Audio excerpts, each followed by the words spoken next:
All right. Helen is the first in the room. Welcome, everybody, to our mentoring session.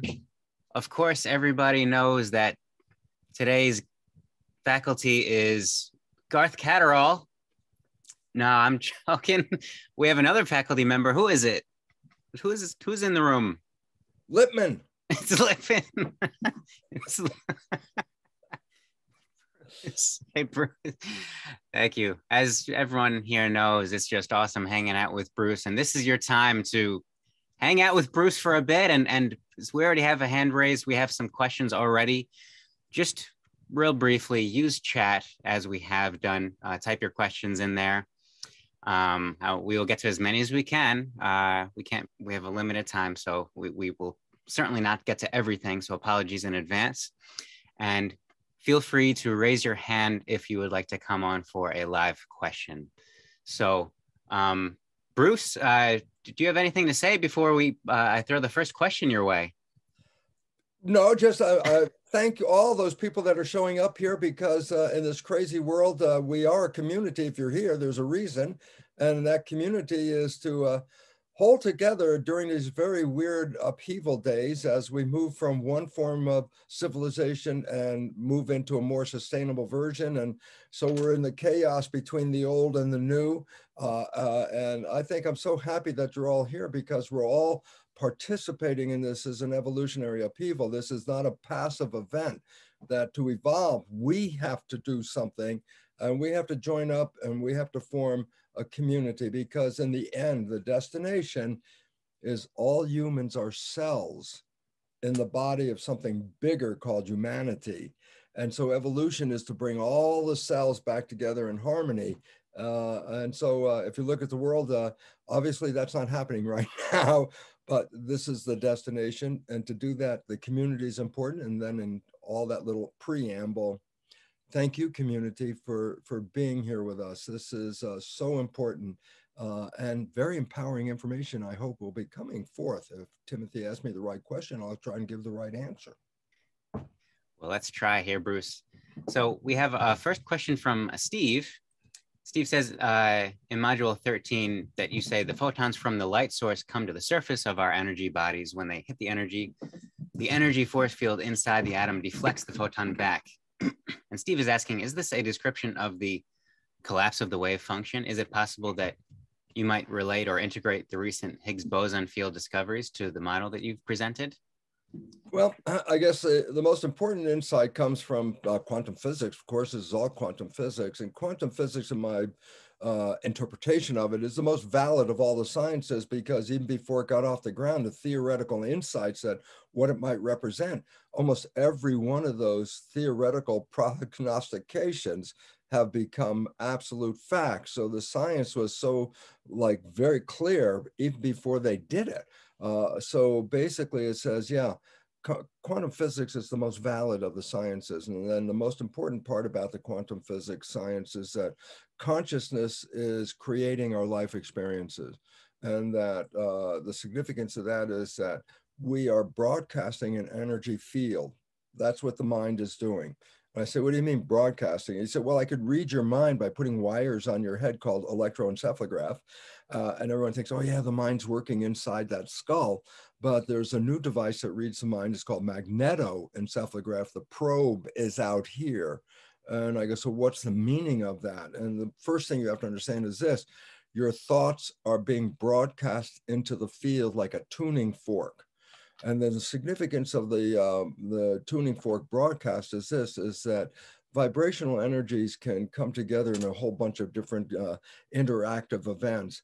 The two extremes are two energies can come together and enhance each other. That's called constructive interference, but we call it in our humanness, good vibes. When your energy is in connection with somebody else whose energy is in harmony with you, you have more power and you feel good. And I go, yeah, two energies being constructive. The other extreme is two energies can come together and cancel each other out. And when we feel that, it's called bad vibes. the point about all this is we are broadcasting an energy field that's engaging with the other energy fields. And through constructive and destructive interference patterns, we change the organization of that energy. We're manifesting our experiences through the broadcasts that we send out. So is it collapsing the wave or enhancing the wave? Or, collapsing the wave might be the destructive, or enhancing it constructive interference. The fact is this: according to quantum physics, principle number one, consciousness is creating our life experiences. And that we know consciousness is an energy field, and that the fields interact with existing fields. And through those interactions, you can coalesce energy or you can disperse energy. And this would be more or less like collapsing the wave of something if the energy is coalescing together. A very important aspect about this is that many people are caught up in thermodynamic laws and the law that everything is going into disperse. Everything is breaking down and going into a field so that life has structure, and then it all breaks down and becomes part of the field. Well, that is part of the story. But what they don't really talk about is that energy is also coming back together again and creating matter. So there's a pulse of matter forming and then dispersing, and then matter coming back together again. And it's the nature of the universe that we are constantly engaging in creating the matter out of the energy and dispersing the matter out of the energy. So it's our consciousness that is manifesting the interactions with this energy. Collapsing the wave, that whatever it is, just basically recognizing this. The illusion that matter exists is the biggest problem that we have. There is no such thing as physical matter. There's a coalition of energy that has the character of matter, but everything is energy. And therefore, we really have to change our understanding and just say, well, how's it working? I go, well, we can get into the quantum physics of all this and try and do it, or we can just recognize a simple fact. Our consciousness is manifesting this reality. The mechanism, constructive and destructive interference, primarily because that's how the energies come together or disperse each other. And so basically, what's the mechanism down at the very bottom? I don't really know, but I know that our consciousness is engaging with those mechanisms, and our consciousness, as physics says, is bringing all this together. My connection with it, not as a physicist point of view, my connection is the biological point of view, because the same story applies to biology. Our consciousness is adjusting our genetics and our chemistry and our behavior and all that. So just like, in alignment with quantum physics, yes, our consciousness in biology via epigenetics is how our consciousness is interfacing our physical reality, our genes and our proteins. And so from my point of view, yeah, physics, consciousness creating this. I go, yeah, now they'll deal with the mechanism. I come from the biological side, yep. And consciousness is manifesting the physical and behavioral consequences of who we are. So we go back to consciousness, which is energy fields, and we are that. Thank you, Bruce. Thank you very much. And we have, I guess, maybe a similar enough question, and this is maybe more perceptual here. Osana says, I understand that we only see things around us because the lights are on, so to speak, and that the photons in the light are hitting the energy of the objects are made of and deflecting them back, yes, so that we could see them. And yeah. so Osana is asking, but when the lights are off, we can still feel objects. Can Yes. Bruce please explain what's happening in this case? There must be some sort of resistance created, otherwise we just merge with them. There absolutely is. There's a resistance. I say, what's the resistance? I say, what's inside that atom? Well, that's what got us down to look inside the atom. And at first they thought the atom was just one thing, like a sand grain. And that atom, the word actually in Greek means uncuttable. And so according to that philosophy, the atom, like these little sand grains, are the smallest pieces of the universe. Well, in 1895, they started to look inside and they found, oh my God, there's things inside. There are protons, neutrons, and electrons. Oh, smaller particles are on the inside. But the continued pursuit of what are in those particles led to the astonishing reality. Energy. There's only vortices of energy Atoms aren't made out of physical things. They're focused like tornadoes, nano tornadoes of energy. And I say, so what? And I say, well, the first part of the discussion is you can't see it because energy is invisible. And that's why you need the photons of light to hit the energy, be deflected back, and you see deflected photons, a veneer of photons. You don't see what's underneath the photons, which is just energy. But now comes the force part. It says, well, if matter doesn't exist, how come you can feel it and it pushes and you can touch it? And I go back to the nano tornado story. And I say, well, first look at a macro tornado. Let's say there's a tornado coming across a field, and I say, get in your car and drive through the base of that tornado. And you could go 100 miles an hour and you get to the tornado, and I guess what? You're not going through that tornado. That tornado will stop you like a stone wall. And in fact, the force of that tornado not only will stop you, it will pick up your car and throw it away. So the whole point is this: where's that force when the car hit what? A tornado's an energy field, And I say, so what did it hit? I said, it hit energy. But I said, but that energy is so powerful that in the terms of a tornado, it's so powerful that you can't penetrate that energy. And I said, well, if you can't penetrate it, then there's like a physical, I can feel it then. I go, absolutely. And I say, well, then what are you feeling? I say, nothing physical. You're feeling a force that's pushing back on you, an invisible force, in fact. And, you see a tornado and you see that funnel cloud and all that. And I say, yeah, but, the tornado is not the dirt and dust that you see in the funnel cloud. It's the wind velocity spinning. And I go, if you take all the dirt and dust out of the tornado, it's invisible. Why? It's just an energy field of wind. And I go, so just like the invisible energy of an atom, it's a force, and you try and push on that force, it will push back. And there's some things you can push through, and there are other things that will push you. And I go, is it physical? I go, had nothing to do with physicality, had everything to do with a vortex of energy with high force. So an atom is the equivalent of a nano tornado. And it's an invisible tornado, but it has a force field that you can feel. So all of a sudden, the invisible becomes what we perceive as matter, as long as the lights are on. Thank you, Bruce. This is such a powerful way of thinking about things. The tornado makes complete sense. Well, it is, because the hardest part is we live in an illusion. I mean, you try and tell somebody matter doesn't exist, and they look at you like you're totally crazy. It's like, I can see it, I can touch it. And I go, yeah, but both of those are a consequence of seeing it as a consequence of the photons, touching it as a consequence of the energy force that is pushing back. Thank you, Bruce. So we have a question from Vince.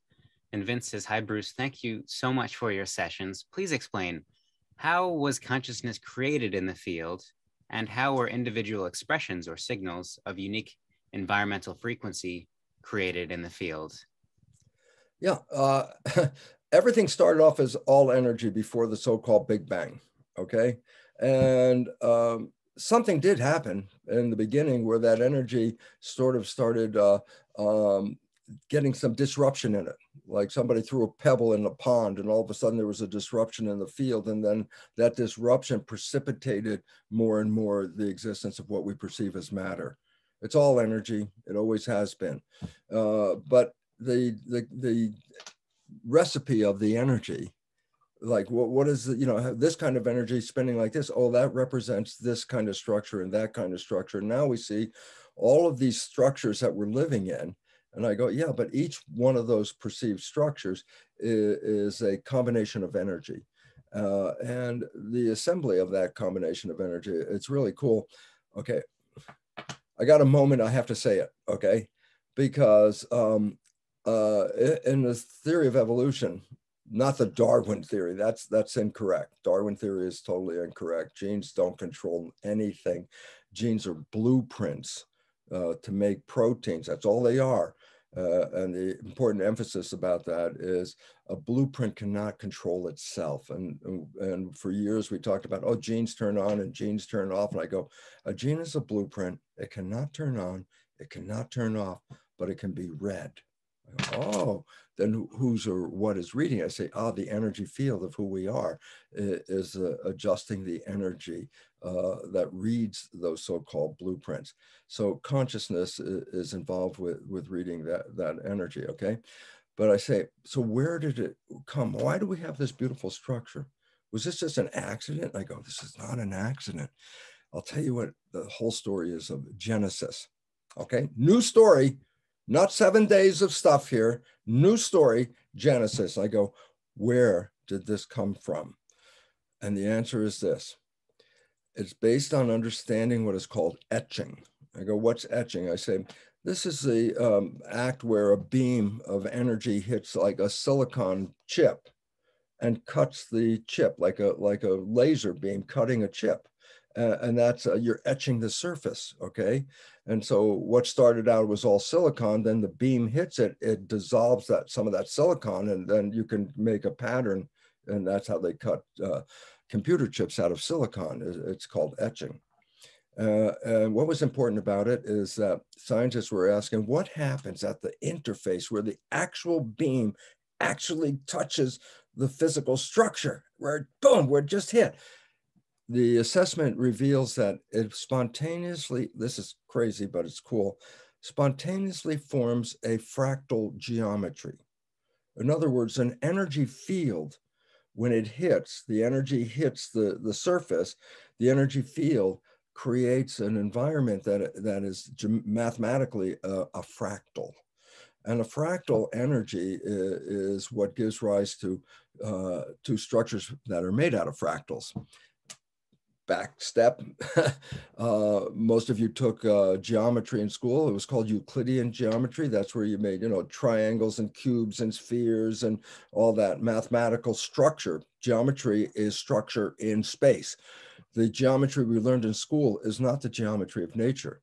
With all those triangles and cubes and spheres, you could make something that looks like nature, but it isn't nature. There's a different geometry in nature. Nature is a fractal geometry.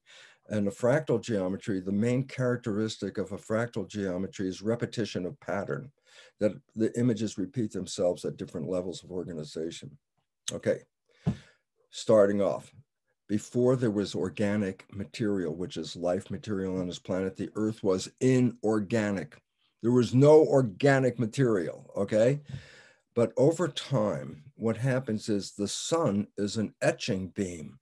And as the earth is spinning around, the sun beam is hitting it and altering the structure. I mean, if you ever walked across a black parking lot in the summertime when the sun was on it, you could feel the amazing heat coming out of that. I say, where'd that heat come from? I said, that's the energy of the sun that is heating up the stuff.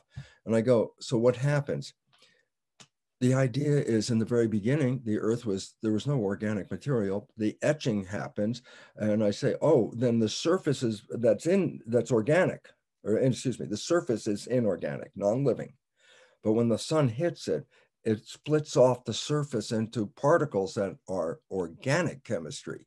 So on a billiard ball, inorganic chemistry, when the sun is hitting it, it causes the surface to erode, and the erosion makes little particles, which are called organic chemistry. Organic chemistry is sunlight and inorganic chemistry coming together. The beam hitting the earth makes chemistry that is called organic chemistry. That's where life comes from.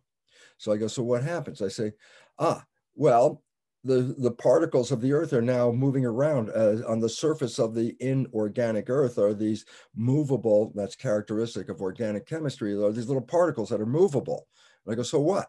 I say, but there's an energy field that shapes those particles. Now, sidebar, so you can understand what I'm talking about. I take iron filings. And that means you take a piece of iron, you file it down, you get a pile of iron dust called iron filings. I say you put them in a salt shaker, sprinkle the iron filings on a piece of paper, and there's a random pile of iron filings. I go, yeah.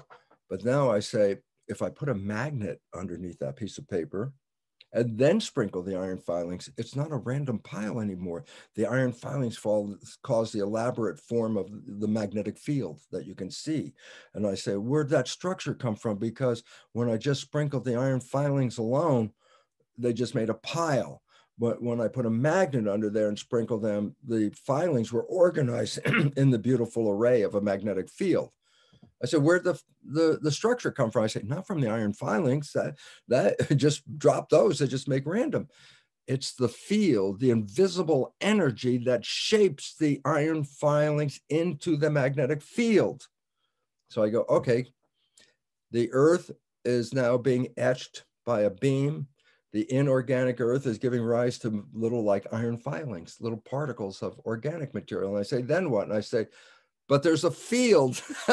I say, what's the field? I say, it's the fractal energy that is being created. And I go, then what? And I say, over time, those little movable particles start to assemble into the pattern of the field. And all of a sudden I said, look what we got. We have fractal geometry. The biofield, the bionetwork, the web of life is shaped by energy fields called fractals, and they're patterns.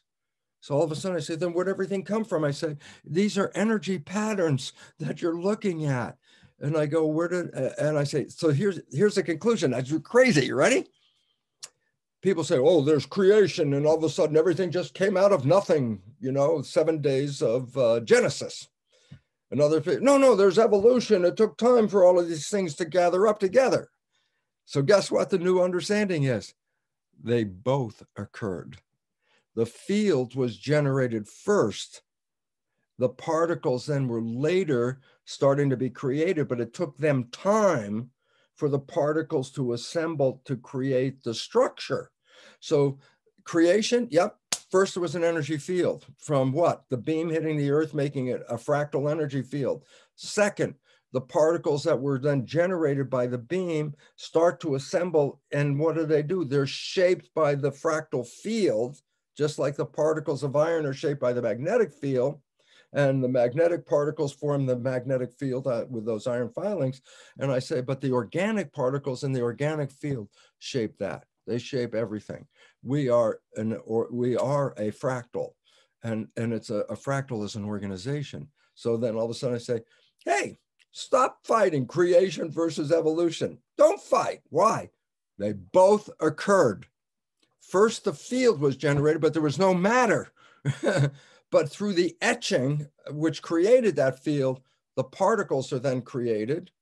And from those particles, they assemble to complement the field. And that's why nature is designed by fractal geometry and not the Euclidean geometry we learned in school.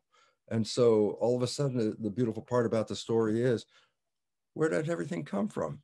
I go, it came from an inorganic planet that was engaged with manifesting organic material. Plants every day are taking the sun and taking inorganic water, carbon dioxide, sunlight, putting them together and making sugar. That's an example of what's happening at the interface where the sun hits the earth. It's an etching. And that's why the equator is much greener, because there's more organic material.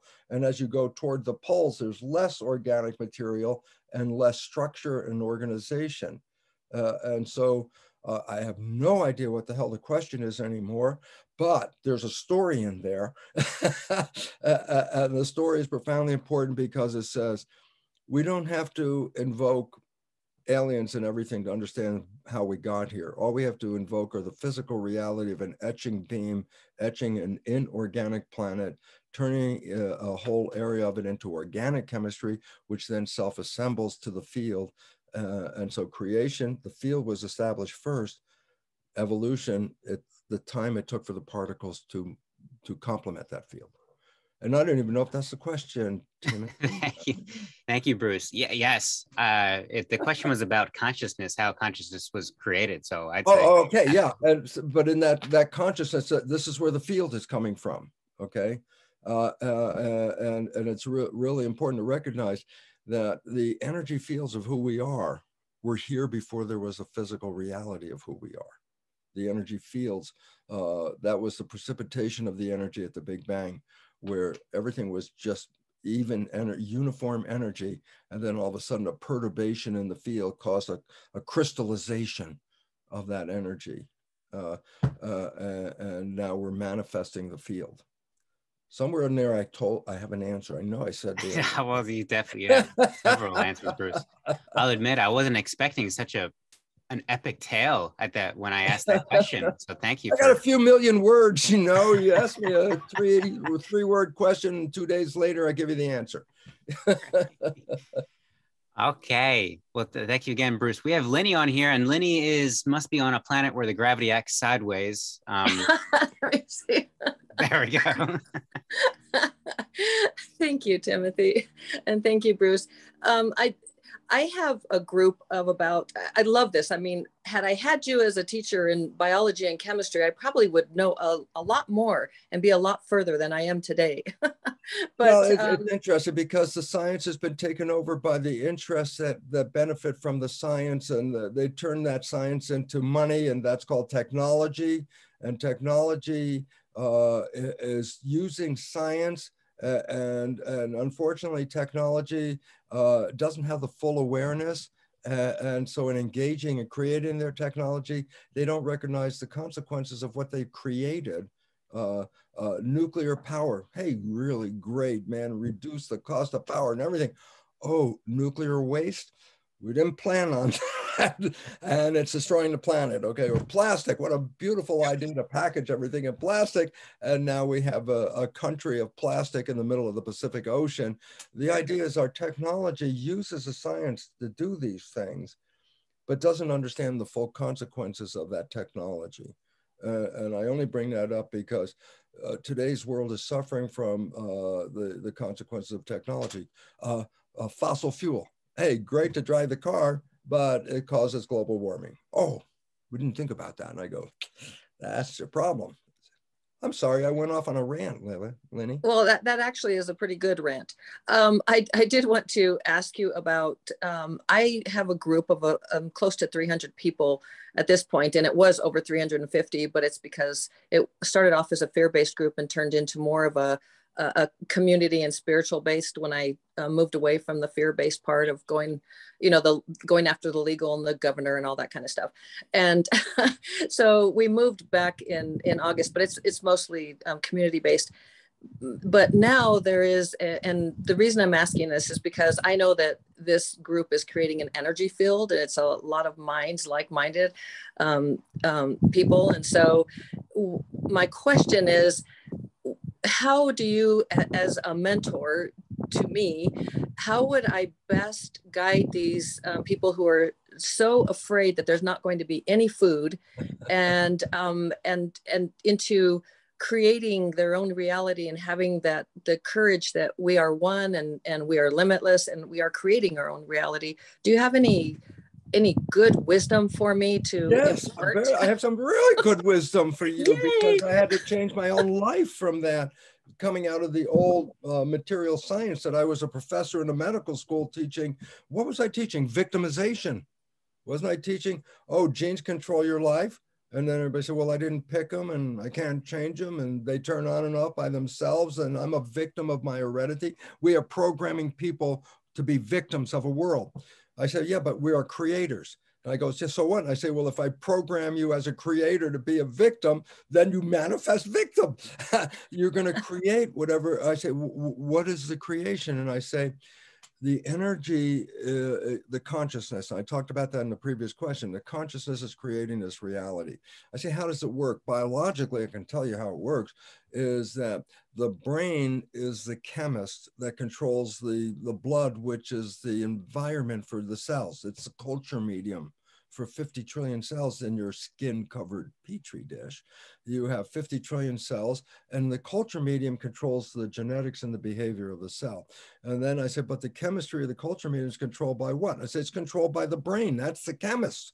Then comes the most important question, which is the resolution to your question. And I said, well, what chemistry should my brain be putting into the blood, which is going to control my genetics and behavior? And I go, whatever picture you hold in your mind, the brain translates that picture into complementary chemistry, releases it into the blood, and then that chemistry controls the genetics and the behavior. And I go, so what's significant about that? And I go, what's the picture in your mind? Why? You're going to manifest that picture. And most of us have the fear, as you talked about. Oh my God, will I have a job? Will I make money? Will I have health care? Will I get food? I go, if you focus on what? Fear. I said, well, what's the chemistry of fear? I said, sure as hell not the chemistry of love. It's a totally different chemistry. It has the stress hormones and factors that affect the immune system in a negative way. And I go, so what's the consequence of fear? I say the chemistry of a fear image is what is responsible for over 90% of the illness on this planet. Less than 1% of the illness on this planet is connected to genes. 90% is connected to lifestyle.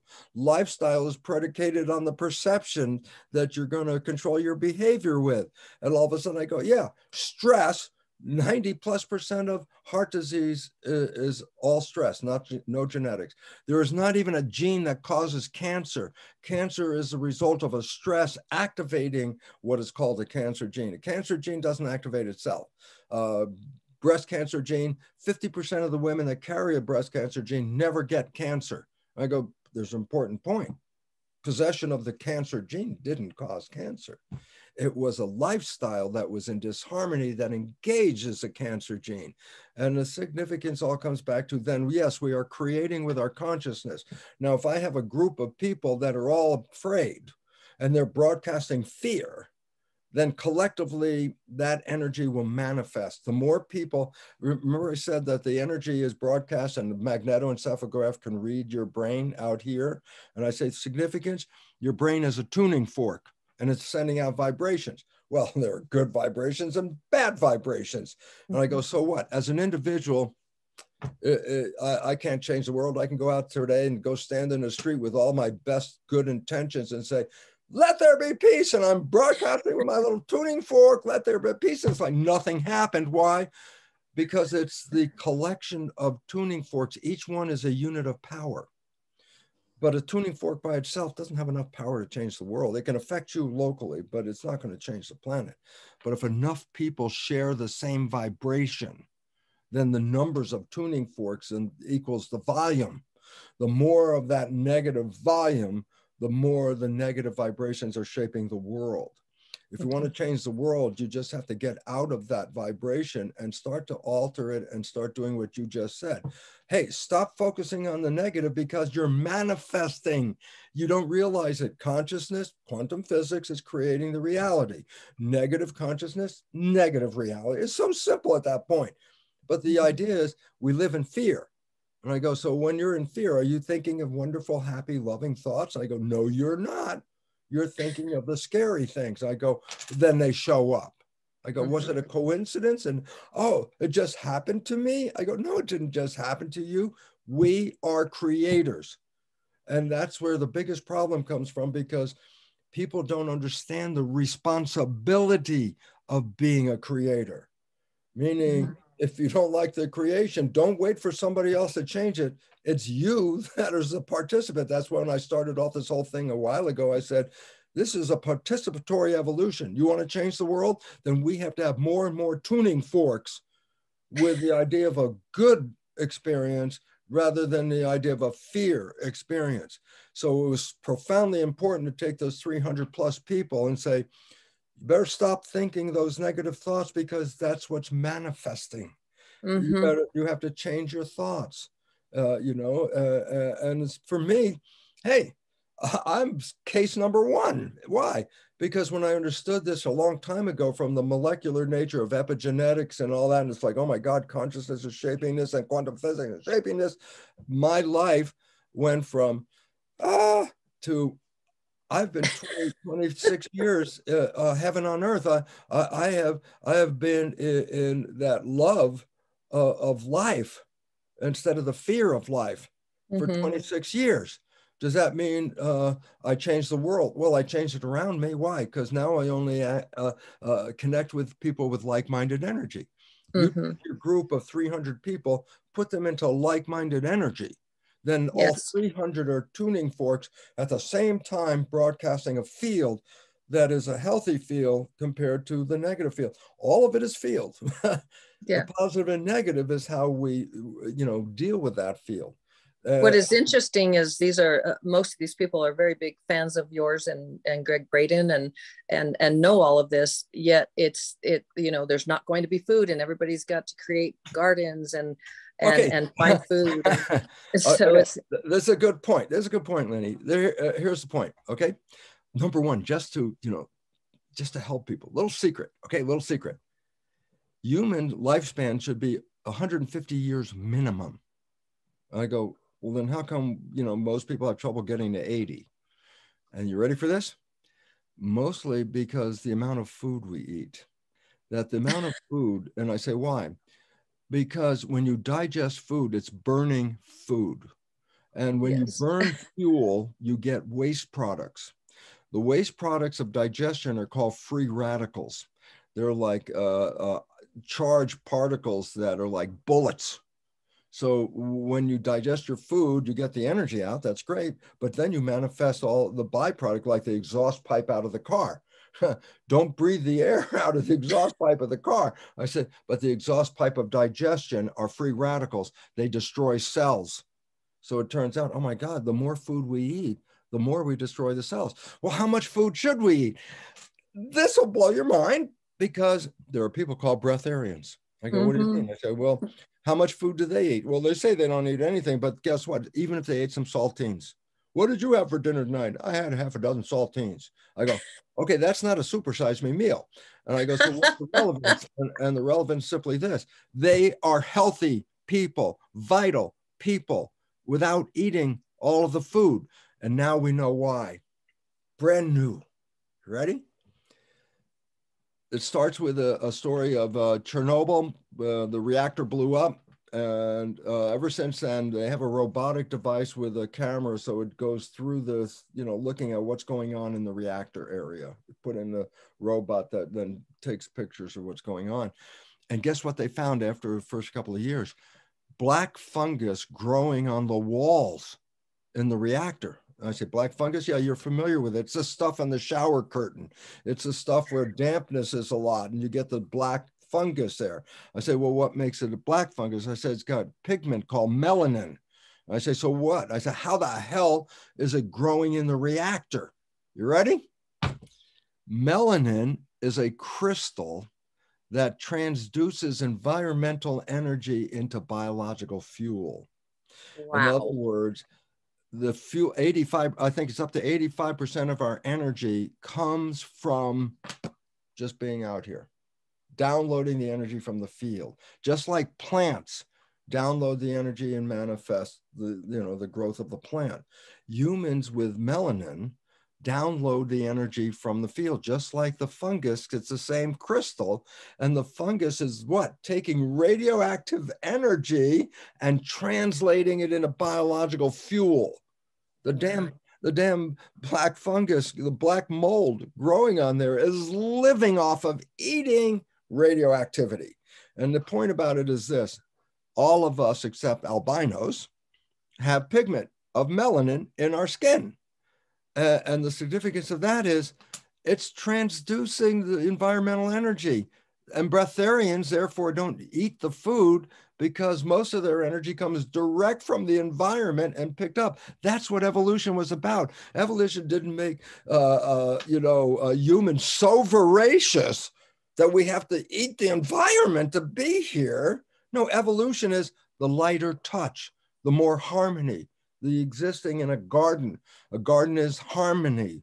And we have upset the harmony because of the belief that we need to eat. And I say, the need to eat belief is a habit. You learned this from day one. And as you grew up, it's like, oh, it's breakfast time, best meal of the day. Oh, it's lunchtime, time to eat some more. Oh, it's dinner time. We got into a habit. Do we need to eat that much? The answer is two problems. A, you're destroying yourself and shortening your life by a minimum of 50 years. B, to supply all the food, you're destroying the environment and cutting down the rainforest. And it's like, boy, are we out of harmony with this garden. And I say, and what's the relevance? And the answer is, we are facing what is called the sixth mass extinction event. And that is because human behavior has upended the web of life. pollution, destruction, overuse of resources, killing all the fish in the sea, all these things. And so the important part about this is we have to change the consciousness of who we are, and that the consciousness is manifesting the reality. And that's why, interesting point, how come millions of Africans are dying, of starvation, and yet there are all these people over here not eating and living very healthy? Answer that question.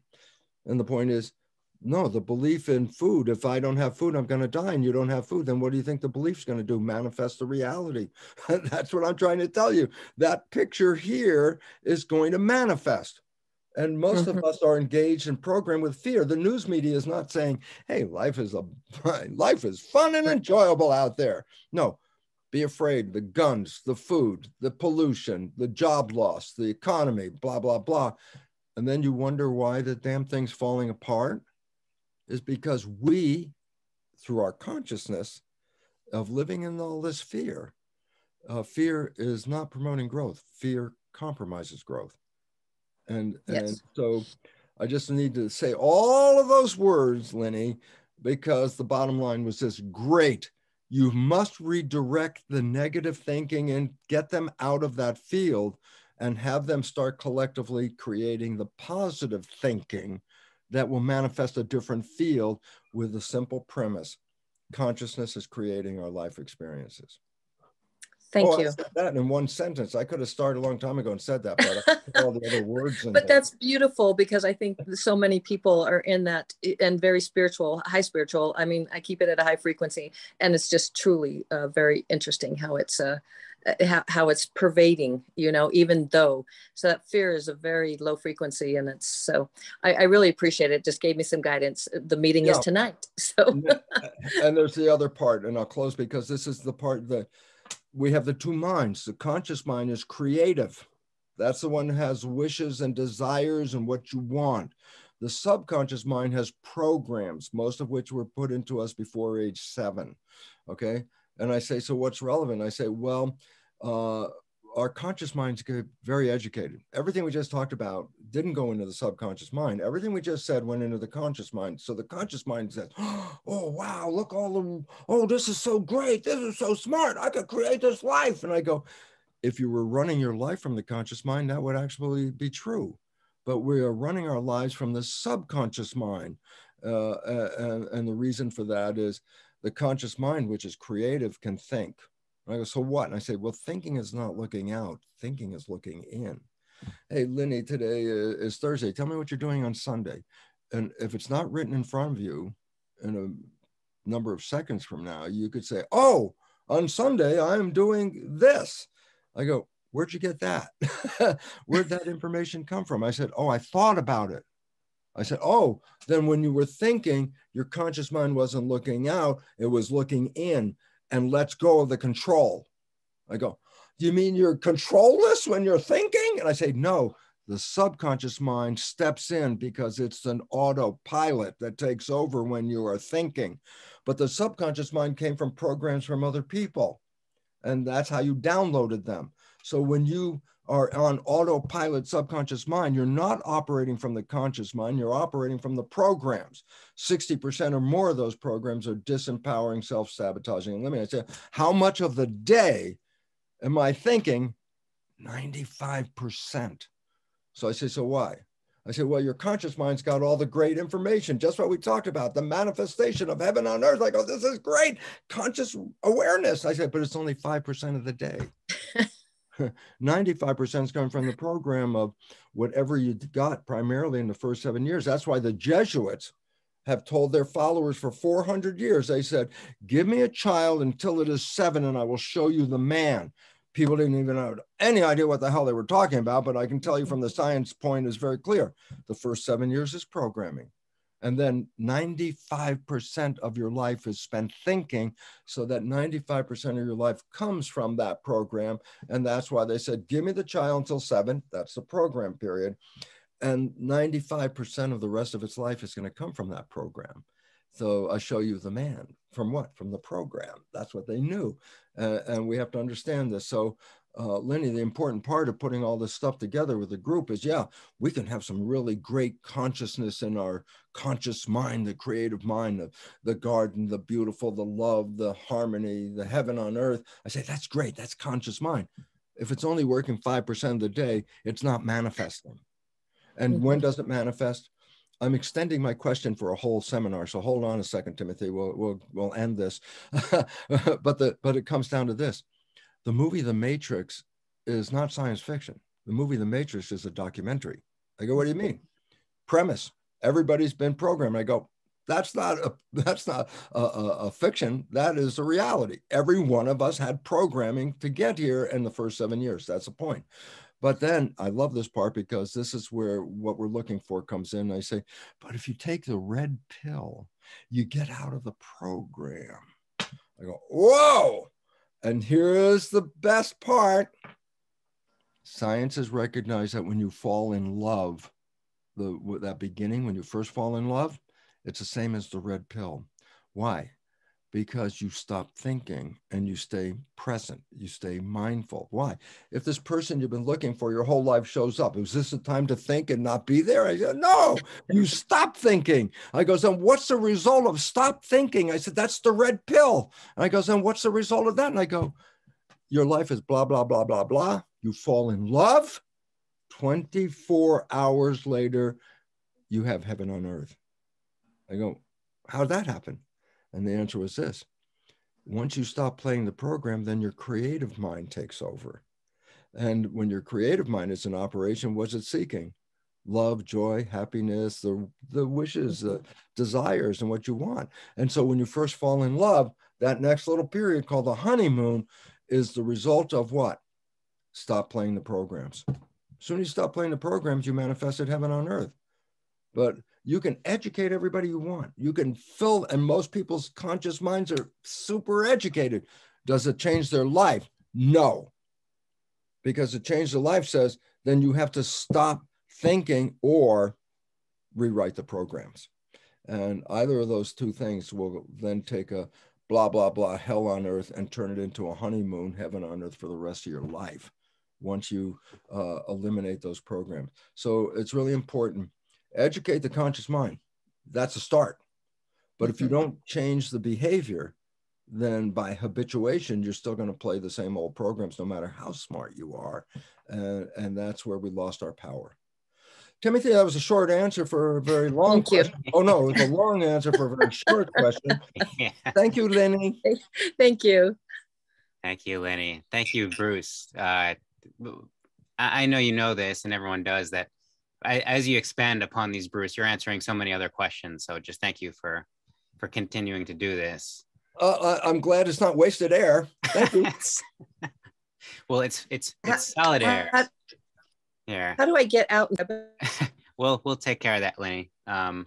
So we have Vero from Switzerland, and Vero is saying, "Hello from Switzerland. When you say that we're going to be the cells of humanity," Vero is asking, humanity, is this also including animals and nature? Thank you very much.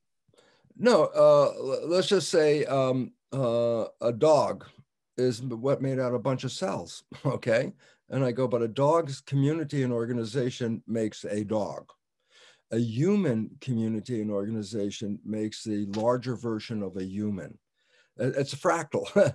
And so if you understand what humanness is, and this is where we lose it sometimes, because the definition of human has to do with humanity and has to do with humane.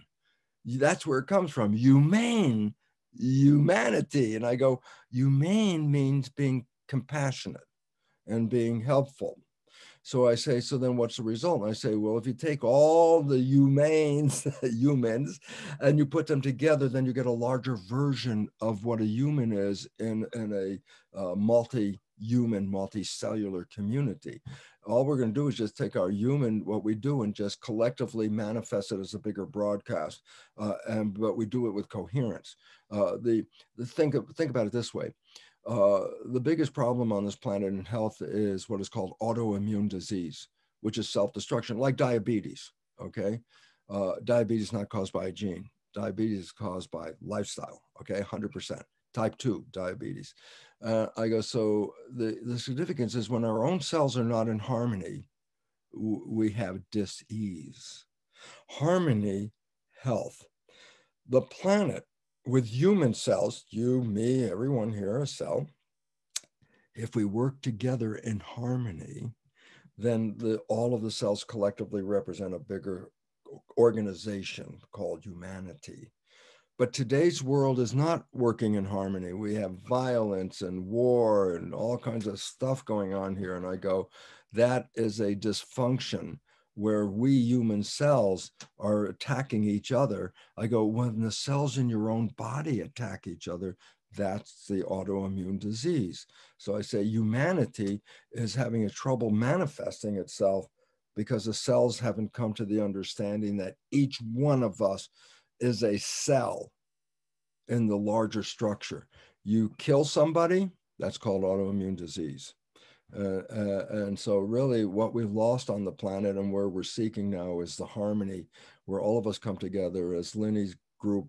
If we all start thinking the very positive, then we manifest the positive. I can make heaven on earth for myself, but I cannot make heaven on earth for everybody else. That's where the participation comes in. You want heaven on earth, then we have to change the consciousness to create the equivalent of the honeymoon effect. And then when all the cells on the planet start recognizing that each person's life is vital to the collective whole, which is a happy human, 50 trillion cells working in harmony with each other. An unhappy disease human, breakdown of the community. And so what we're trying to see is we want to build humanity, but the cells are not yet working in harmony. But the more people that come together, the more the broadcasts of harmony start to manifest, the more numbers of people in that, the more powerful the broadcast, the more powerful the broadcast, the more it shapes the civilization that we're in. Nothing happens from the individual, it happens from the community. Thank you, Bruce. Wonderfully stated. We have actually a couple of people asking if you could share your thoughts about how we can reprogram our subconscious. I always like that one because as a cell biologist, when I understood the nature of epigenetics and the mechanism of how consciousness adjusts the genes and everything, I was so excited. I wanted to tell everybody because I thought this science is so great.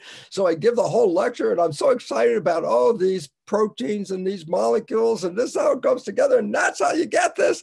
And always the first question was, well, how do I change it? I go, I'm the cell biologist. What the hell? I was so, it took all the power away as soon as like they didn't care about all the beautiful molecules and all that. How do I change it? So finally, after, 40 years, I've got some answers how to change it. So here they are. The subconscious mind, the conscious mind are two different entities. They have two different functions and they learn in different ways. The conscious mind is creative. The subconscious mind is habitual. It just plays habits. It's not a creative mind at all. And I go, so the relevance is that I can educate the creative mind because that's how it learns creativity, okay? But the subconscious mind's got habits and it learns in a different way. And the issue about that is, why is it difficult to change a habit? And the answer is, what is the definition of a habit? And a habit is a behavior that is programmed. I have a habit. Do I want it to change? Well, if it's a bad habit, yeah, but what if it's a good habit? Let's say, when, a lot of people think, oh, the subconscious programs are where the evil comes from. And I go, or the subconscious is evil. I go, no, subconscious is a hard drive. Our subconscious is not evil or anything. It's cold hard drive. It's the programs that we put in that determine whether that subconscious mind is a good subconscious mind or a bad subconscious mind, depending on which programs you put in there. You got some good programs. When did we learn how to walk? Almost everybody out there right now, I said, when did you learn how to walk? Most everyone learned before age 2. I say, how old are you today? I could be 102. I'm still walking. I go, from what? The original program from 100 years ago. Why? Habits, when created, do not want to be changed. Otherwise, they're not habits. If a habit just changes, then by definition, it's not a habit. So all of a sudden I say, oh, well, then the habit mind, which holds on to habits, you have to do something special to put a habit or change a habit. So this is what's special. just separated from the conscious creative mind. I could learn from listening to this conversation. I could read a self-help book. I can go to a video and see a video. I can learn. A conscious mind can go, aha, I just changed my conscious mind. It's creative. I can do that. Habit mind does not want to change. So all of a sudden I find that's where the resistance comes from. You have a habit, you don't like it, you want to change it. And a lot of people, I love this part. Well, I gave myself a good talking to. I go, who are you talking to? I'm talking to subconscious. I don't like that program. And I go, the subconscious is a hard drive. There's nobody in there. You can talk to your blue in the face. Subconscious has nobody listening to you. I go, it's like, go talk to your computer and just talk to it and say, change. There you go. That's why the subconscious doesn't change easily. But if you want to change the program, you have to push the record button. I go, secret. How do you push the record button? I say, in the first 7 years of your life, your brain is operating at low vibrational frequency, lower than consciousness. It's called theta. Theta is imagination. First 7 years, children in theta mix the imaginary world and the real world. We have a tea party. I pour nothing into the cup. I drink nothing. And it was the most wonderful tea in the whole world. That's theta, imagination. But theta, which is predominant brain activity through age 7, is also hypnosis. How did you learn your program? The brain was like a video recorder. What was it doing? Recording what it saw. Watch your mother, record her behavior. Watch your father, record his behavior. Guess what? Now you learn the relationship behaviors. How do they work together? Watch them. And now you learn relationship. And I go, and if they're not in a harmonious relationship, guess what? You just got programmed with disharmonious relationship because you were just recording what you saw with no filter. You learned how to live in a community because there are rules. And I go, so, okay, great. We grew up downloading. And I said, well, then if you download a parent that has a problem, then you downloaded a problem because you just downloaded their behavior. So for example, just to let you know, the cancer, there's no gene that causes cancer, but they found that when a child is adopted into a family where there's cancer running in that family, the adopted child will get the same family cancer as any of the natural kids. And I go, yeah, but the adopted child came from totally different genetics. I go, so what was the point? The cancer didn't come from the genes. It came from the downloading of the behavior that wasn't in harmony. Cancer is a result of not living in harmony.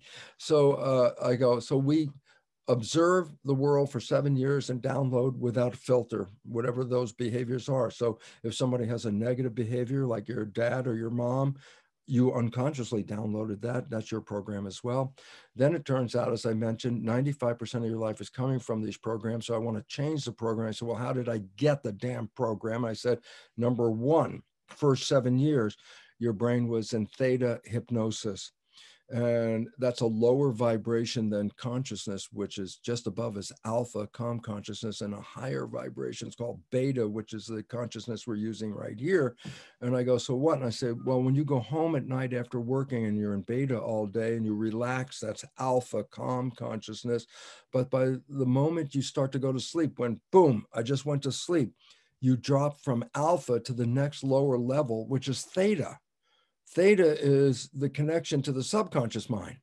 Conscious is when you're awake, it's connection to the conscious mind. So the moment you went to sleep, guess what? You were back in theta, which was hypnosis from the first 7 years. So I say, so what? Put earphones on at night. Play a program that you want to be valid in your life, a program of health, happiness, better job, money, whatever program you're lacking. If you play a program and you go to bed and you put the earphones on, the moment you check out, conscious mind's off, but guess what? Subconscious mind's still on for a period of time. That theta period is whatever's coming through the earphones at that moment is not going into the conscious mind, it's going into the subconscious mind. So you can reprogram behavior by putting on earphones every night, going to bed. It's a short theta period, so you have to repeat the process. Put the earphones on every night, go to bed. But there's a point where repetition of that process will put in a new program. And one day you can go to sleep without the earphones because now that new program is part of your life. So that's called self-hypnosis. That's number one. Self-hypnosis works through age 7, but you still learn after age 7, you learn how to drive a car. That's a habit. You learn how to ride a bicycle. You learn how to play a music instrument. Those become habits. I said, how'd you get those habits? And the answer was simply this: repetition, practice. I repeated something. You want to drive a car? Practice driving the car, and then you'll learn how to drive the car. You want to play an instrument? You just can't pick it up and play an instrument. You have to practice. So the second way of making a habit is habituation of practice. You want to be somebody different? Then practice being somebody different. You know, the new agey phrase of that is fake it till you make it. You know, a person is unhappy in their life and they go, my life's unhappy. And I say, stop. What you need to do is every time during the day it comes to your attention, you say, I am happy. I am happy. In the middle of not being happy. I go, what does that mean? I say, repetition of saying I am happy leads to a reprogramming, because it's a habit. A repetition manifests a habit. And if you change the belief system and say, rather than, oh my God, my life sucks, I'm so miserable, you go, no, I am happy. Even if it all sucks, you keep saying, I am happy.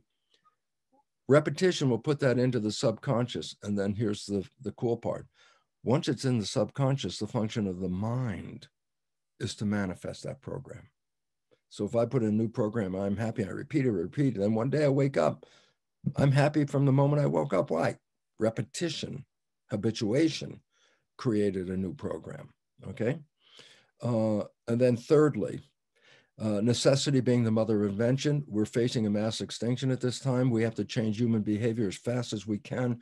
A new way of changing programs, which is a miracle, is called energy psychology. You can rewrite a program that's been limiting you for years in 10 or 15 minutes.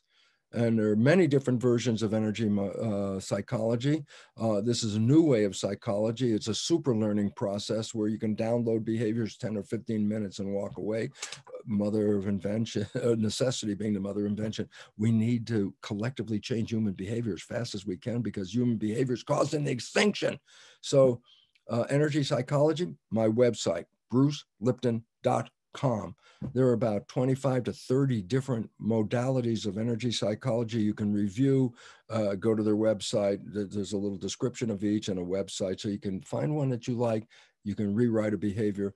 I need to add this as the last caveat, and this is the most important one about all this behavior stuff, and it comes in here, Timothy. I'm still making a short answer for a shorter question, and it really becomes incumbent upon us to know that these programs that we have are running 95% of the day, and that they're invisible. You don't see the program. I say, why not? Because why are you playing the program? Oh, because I'm thinking and looking inside. And I go, yep, that's when autopilot steps in and takes over. So all of a sudden, the behavior that you're playing when you're inside with your conscious mind looking for a thought, the behavior you're playing is coming from your program, but you don't see it. You do not see your own subconscious programs, because the reason you're playing them is you're not paying attention. And I say, so what's significant? I say, everybody else can see your programs. And if they're coming from the subconscious and they're negative programs, you are sabotaging yourself, because most of the programs, 60% or so, are self-limiting or disempowering programs. 95% of the day, you are disempowering yourself, and you're the only one that doesn't see it.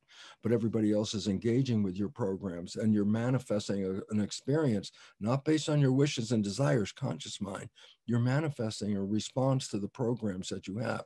You have dysfunctional programs, then in your conscious mind, I'm a great person, I'm a loving person, blah, blah, blah. I go, that's really great. But what you're playing when you're thinking may not be that at all. And it'd be self-destructive. And the significance about that is people do not see their own self-conscious programs, because you can't see them, because you're playing them. You're playing your programs from the subconscious when you're not paying attention. And now it comes, and this is the very important factor. So what the hell are my programs? I say, because of this reason, you got the programs even before you were born. You got them in the last trimester of pregnancy through age 7. I say, you were programmed last trimester of pregnancy. What program did you get then? Well, I don't know. I wasn't there. I go, you were programmed from 0 to 1. It was a whole year of programming. What programs did you get? I don't know. I wasn't there. I go from a whole program from 1 to 2, another year of programming. Nope, I have no, all of a sudden, what's the point? You don't have any real conscious awareness of your program because you weren't there when they went in. But you're playing these programs 95% of the day. So here's the cool part. Your life is a printout of your programs. And I say significance. Things that you like that come into your life, they come in because you have a program to support those things. This is the one that I need to close with, and it's really important. It says this: the things that you want or desire and wish for, but you struggle. It's hard to get there. I'm going to make it work. I'm going to put a lot of effort into it. I'm sweating over it. You know, I'm fighting. I'm going to make this work.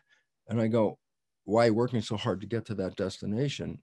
And the one that you're struggling with, why are you struggling? The answer is the program that you have that you didn't know that you got does not support that destination.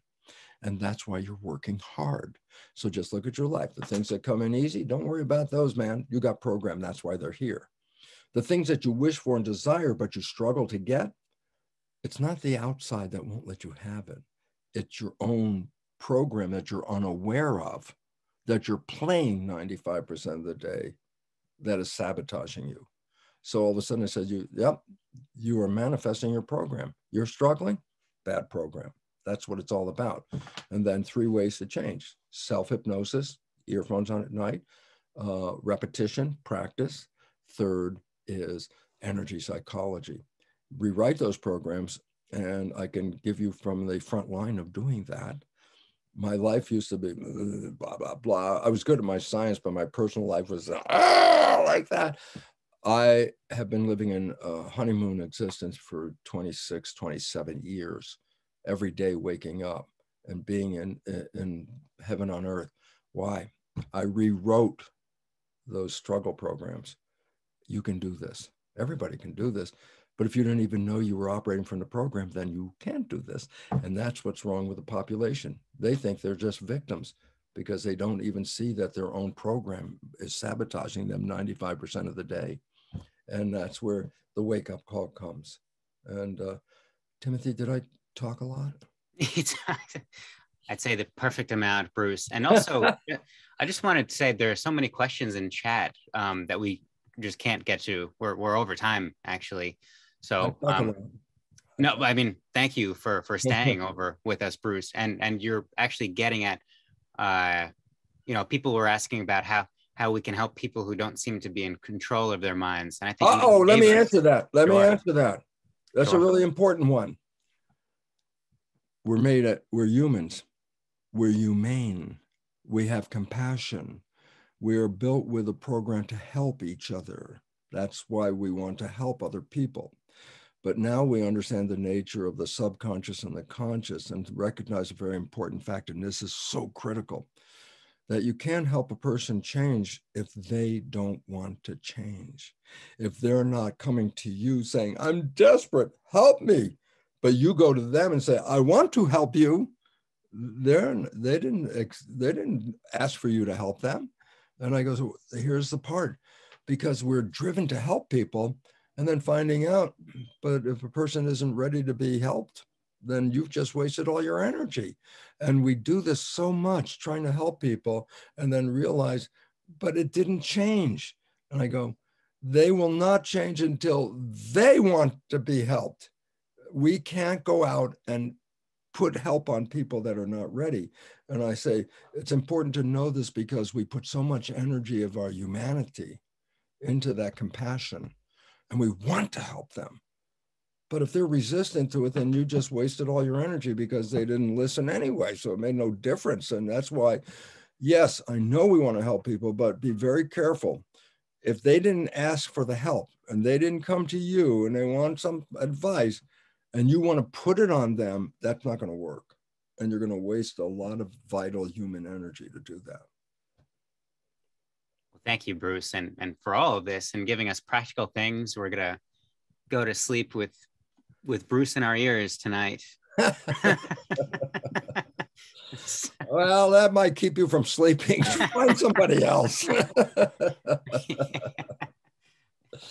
Yeah. Again, Timothy, it's I wish I had the 12 hours to go into all of these things, but they're all interconnected. They're all based on energy, and they're all based on programming, and the idea of that 95% of our life's not even coming from the wishes and desires. That's where the monkey wrench comes in right there. Well, it's always a pleasure, Bruce, just to watch the videos, to be here with you, sit here with you, chat with you, and just thank you for continuing to work with Humanity's team and everybody here for being such a critical role in our own reprogramming and awakening process. But Timothy, the most important part is, remember I said, you can't help anybody unless they want to be helped. And that Humanity's team is a collection of people that are all looking for, help me get a better life on this planet. Help me create a better world. So I love it, because then this is a community that is ready to say, okay, what can I do? Versus the other ones that are not here, that are busy caught up in their outside world and not paying attention to whatever the hell is going on and complaining about it.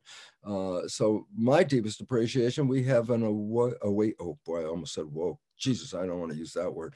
An audience that is awake and ready to look for, what can I do personally? Where's my power? And the bottom line was what we started with in the first beginning. You are a creator. You are creating from consciousness. But unfortunately, it's the subconscious program that is really what's being expressed most of the time. So thank you again, Bruce. There's the amount of praise in chat is, it would take a 12-hour session just to read it, just about. So so we'll see you next time. And thank you in the meantime, and thank you everybody for joining. And we look forward to your progress here. Keep us in the loop as you all go navigate this journey, and all the tools that may help you along the way. We love to hear about these. Thank you. Thank you, Bruce. Thank you all. Love you all. And God bless.